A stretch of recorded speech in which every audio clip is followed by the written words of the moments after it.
Hello बच्चों, चलिए प्रश्न को पढ़ते हैं। अर्धसूत्री विभाजन का क्या महत्व है।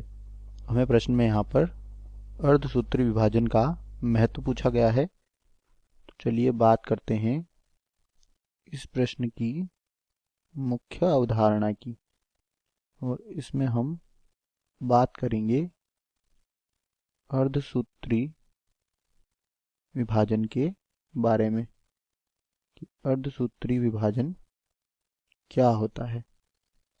तो बच्चों, अर्धसूत्री विभाजन एक प्रकार का कोशिका विभाजन होता है जो कि जनन कोशिकाओं में होता है।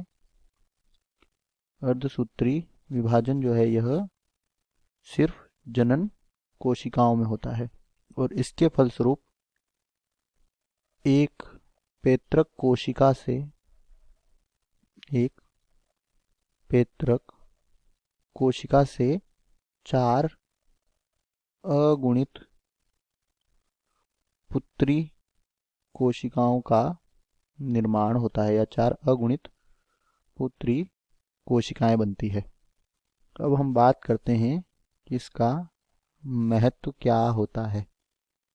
तो बच्चों, इसका सबसे पहला महत्व है जो गुणसूत्रों की संख्या है उसको उसका निश्चित बने रहना, इसका क्या है, पहला महत्व है। क्योंकि अगर जनन कोशिकाओं में या अगर सभी कोशिका लैंगिक प्रजनन करने वाले जीव जो होते हैं इनमें केवल समसूत्री विभाजन होगा तो गुणसूत्रों की संख्या जो है यह क्या होगी, प्रत्येक पीढ़ी में बढ़ती जाएगी, और इससे प्राकृतिक असंतुलन हो जाएगा।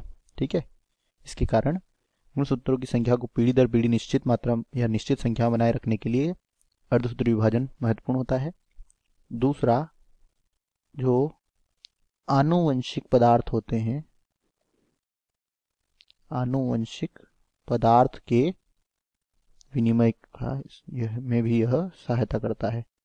क्योंकि जब क्या होता है, क्रॉसिंग ओवर होता है, तो इसके कारण क्या होता है, जीन का विनिमय होता है, और इससे नए लक्षण जो होते हैं यह विभिन्न नए नए संयोग बनते हैं, जिससे विभिन्नताएं उत्पन्न होती है और जातियों का विकास होता है। और तीसरा, विभिन्नता। तो बच्चों, विभिन्नता क्या होता है कि एक ही जाति के जो जीव होते हैं, क्या होते हैं, एक ही जाति के जीवों में समानता के बावजूद जो अंतर पाया जाता है उसे कहते हैं विभिन्नता। और विभिन्नता का जो विभिन्नता में विभिन्नता के लिए कौन उत्तरदायी होता है, समानता के बावजूद जो अंतर होता है उसे विभिन्नता कहते हैं, और विभिन्नता के लिए उत्तरदायी होता है अर्धसूत्री विभाजन। अर्धसूत्री विभाजन के द्वारा जीन विनिमय होता है, और विनिमय के कारण नए संयोग बनते हैं, और नए संयोग से विभिन्नता उत्पन्न होती है। तो बच्चों, आशा करते हैं यह उत्तर आपको समझ आया होगा। धन्यवाद।